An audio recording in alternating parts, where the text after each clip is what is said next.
Hello students, in today's class we will be learning the first theorem of this chapter, that is basic proportionality theorem, जिसको हम short में BPT भी बोलते हैं और इसका एक और नाम है Thales theorem. So starting with the statement, देखिए इस थ्योरम का जो स्टेटमेंट है एज वेल एज जो इसका प्रूफ है दोनों ही काफ़ी इम्पॉर्टेंट है। सो आपको इसमें क्या क्या चीज़ें नोट करनी है। फर्स्ट ऑफ ऑल आप इसका स्टेटमेंट लिखेंगे।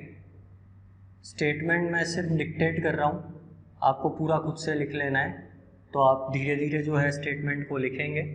If a line is drawn parallel to one side of a triangle, if a line is drawn parallel to one side of a triangle intersecting the other two sides, intersecting the other two sides in distinct points, comma, then this line divides the other two sides, then this line divides the other two sides in equal ratios or same ratio, in equal ratio or same ratio। अब देखिए ये statement हमको याद करने की ज़रूरत नहीं पड़ेगी अगर हमने इस थ्योरम का जो मतलब है वो अच्छे से समझ लिया। सो स्टेटमेंट आपने लिख लिया है। अब हम आते हैं गिवन वाले पार्ट पे। हर एक थ्योरम में पहले हम लिखते हैं गिवन, एंड देखिए गिवन लिखेंगे, टू प्रूफ लिखेंगे, एंड देन क्या कंस्ट्रक्शन हम कर रहे हैं वो हमको लिखना है। ये तीन चीज़ें हमको लिखनी होती है। सो वन बाय वन हम इन पे आते हैं। अब देखिए जो गिवन है वो क्या होता है, गिवन स्टेटमेंट होता है इफ़ जो स्टेटमेंट है, हमारा स्टेटमेंट में जो पार्ट हमने इफ़ के साथ लिखा हुआ है, हमने क्या लिखा है, if a line is drawn parallel to. तो सबसे पहले हम इसका फिगर बना लेते हैं अकॉर्डिंग टू द स्टेटमेंट। तो इसका फिगर जब हम बनाते हैं तो पहले हमारे पास में होगा एक ट्राइंगल,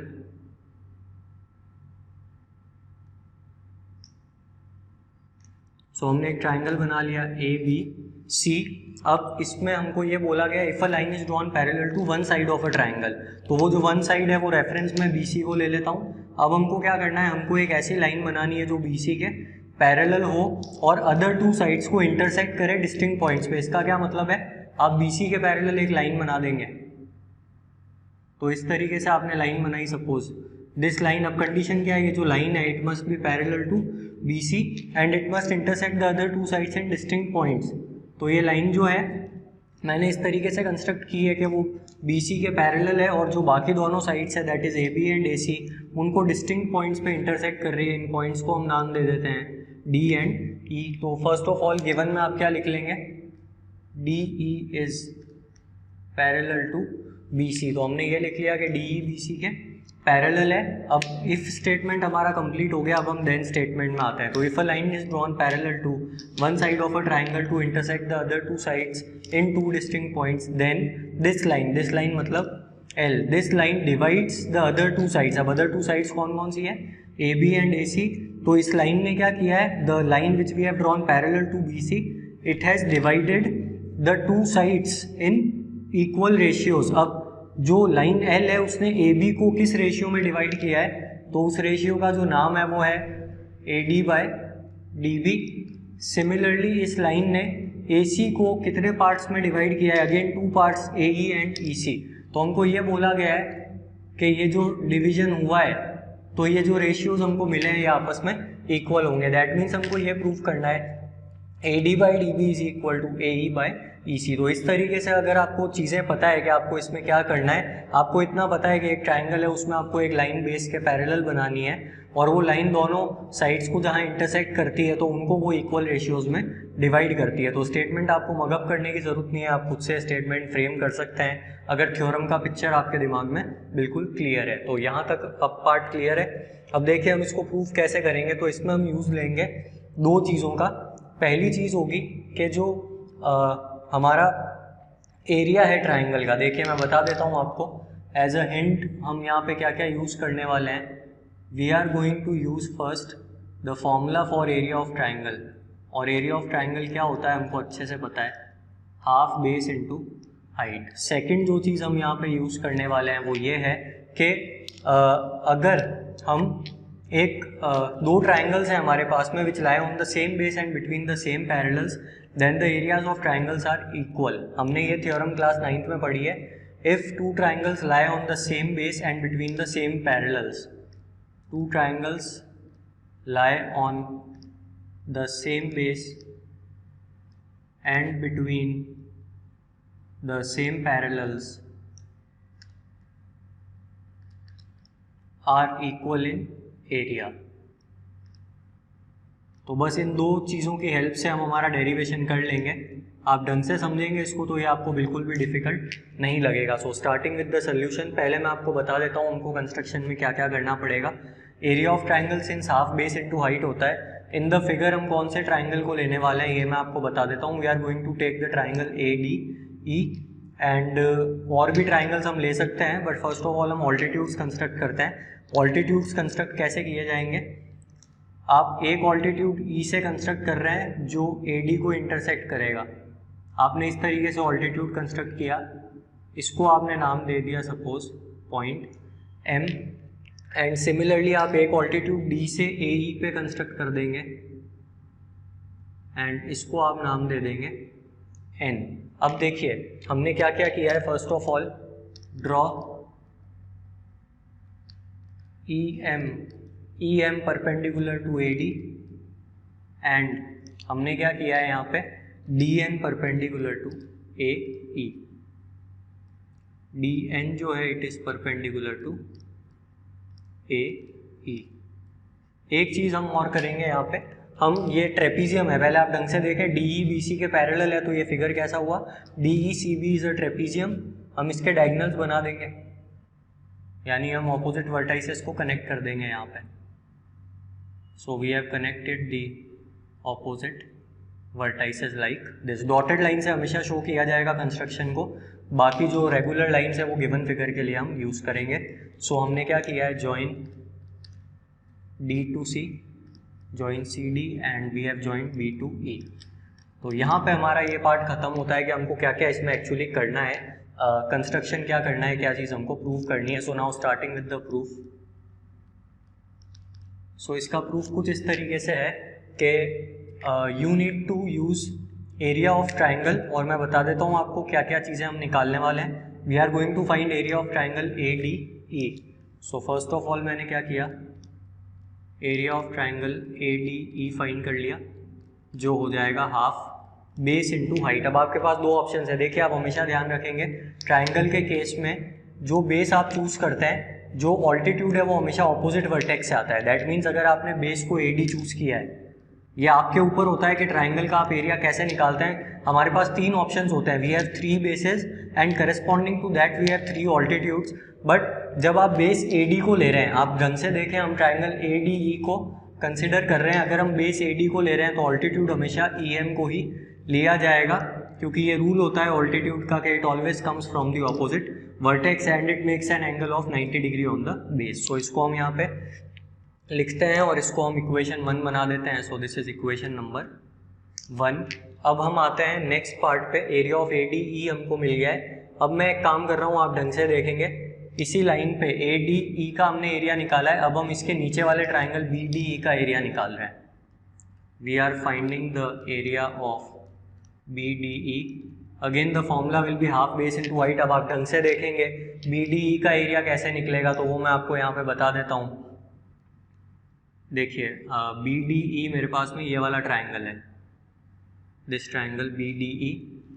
अब देखिए ये जो ट्राइंगल है it is an obtuse angle triangle, ये एंगल ऑब्ट्यूस है, तो ऑब्ट्यूस एंगल ट्राइंगल का ऑल्टीट्यूड हमेशा हमको ट्राइंगल के बाहर मिलता है। यानी इसका ऑल्टीट्यूड अगर मुझे चाहिए तो मुझे आगे जाना पड़ेगा, जहाँ पे ये जा रहा है एम तक।